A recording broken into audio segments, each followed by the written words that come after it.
So pull-offs are one of those important techniques like hammer-ons and slides that really make the difference between sounding like you're playing really literally or like you're playing, like you're playing the melody kind of stiff, or when you're soloing like you're just playing scales. Things like hammer-ons and pull-offs and slides are what make it actually start to sound musical. I did another whole lesson on hammer-ons here on the channel. I'll put a link to that down below. And this month in my membership, the Fingerstyle 5, we're taking the traditional 8-bar blues, Jack of Diamonds, and getting into a lot of really specific details and exercises about how to strengthen your pull-offs and your hammer-ons and those kinds of techniques that help you make the melody sound really good, so that even if you're literally just playing through a version of the tune itself, no soloing, no anything else, the tune itself can still sound as good as possible. And you can learn more about my membership at the link below or the link on screen. But right now, I just want to show you this one thing that can really make a difference when it comes to playing pull-offs. And all it is this.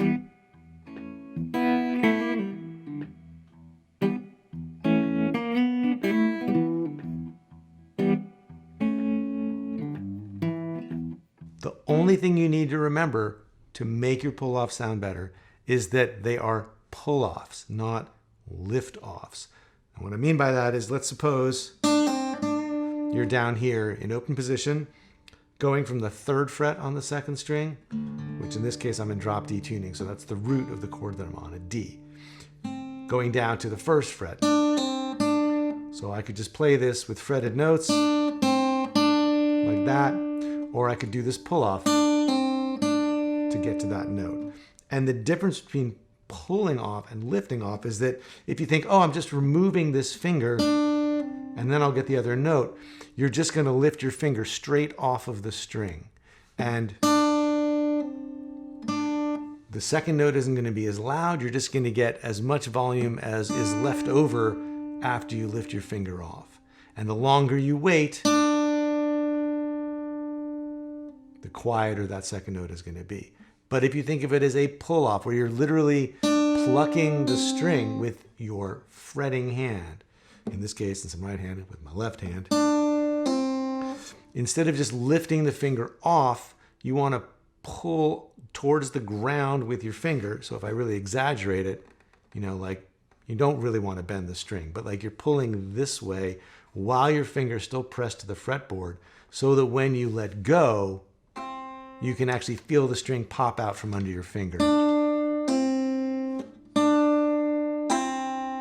And one way to know if it's working or not is that the 2nd note is as loud as the 1st note. The other is you can do it without doing anything over here. Just put your finger down on the 3rd fret, get your index finger ready to go on the 1st fret, and then pull away so that you're feeling that tension. The string wants to stay where it is and you're trying to pull it towards the floor, keeping it pressed to the fingerboard. And then when you do lift off, you've already got the string kind of hooked on your finger, and when you lift off, you'll hear the sound of the string. And you should be able to eventually sit there and make the note sound. Now, the one thing you may run into is this, right? Where you're going to get the sound of the string you're pulling off from and the note above it. And if you're playing on a lower string, that can start to really add up. So one thing you want to do is feel for the next highest string touching the underside of your finger, so that when you're just here at the 1st fret, that high string is muted. And now when you pull off, you may hear a little bit of it, or a lot, but with practice, if you keep that finger down more parallel to the fretboard, and so more like this and less arched like it's supposed to be, sort of the sloppier you play, this is not going well. That's what's supposed to happen. It sounded so good when I practiced it. I'm just going to sit here and keep doing it till it sounds good.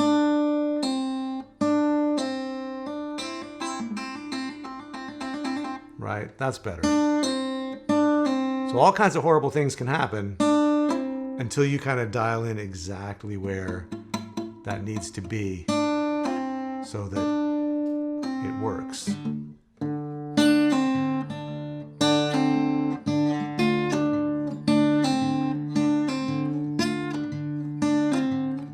So you can just go up and down one string,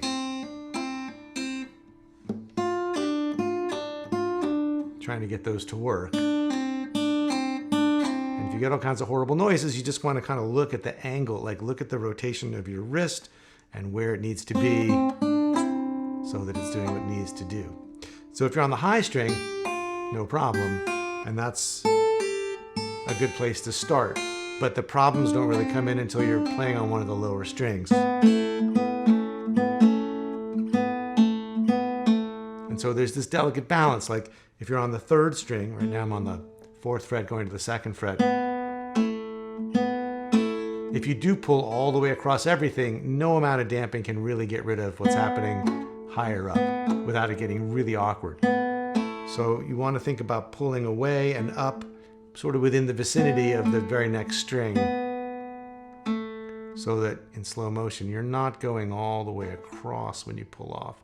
You're pulling a little bit and then you're lifting like that. And again, the index finger, the underside of the index finger is touching the 3rd string.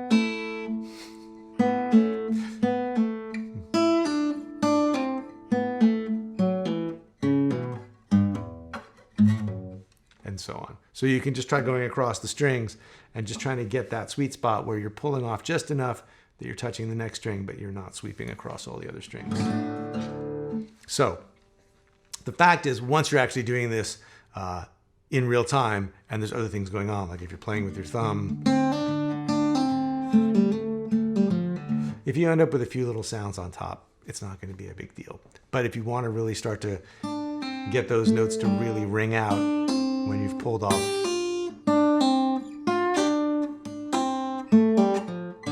then these are a couple things to think about. Mostly just that you're pulling, not lifting, and that you've got to do some damping on the with the underside of your finger to try to keep some of those horrible sounds from coming out like they just did for me just now. Okay, that's the idea. So again, I'll put a link to the sort of the complimentary hammering on lesson down below. Have fun working on this. If you've got questions about today's lesson, please leave them down below. I would love to hear from you. And as always, thanks for watching, and I'll see you next time.